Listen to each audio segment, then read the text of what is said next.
The client goes through an assessment as far as a medical screening that we do over the phone.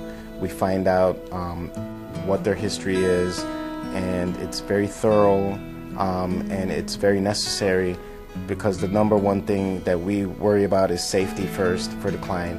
So decisions need to be made whether the client needs detox, whether they don't, and things like that. So we're very thorough as far as finding out what the background. So we also have an idea of who the client is, and when they're coming to us, our clinical director can already implement a game plan as far as treatment, because then they have an idea of who they are and what they've been through before they actually even come to transformations.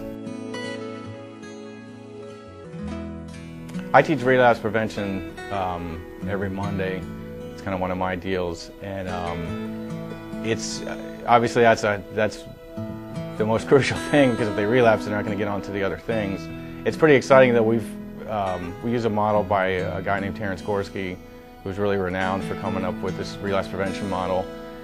Because so much of it is not an addict's willpower or intention. I mean, addicts have a lot of willpower. They've gone to work hungover and high for years, or put up with a lot of stuff to keep getting high.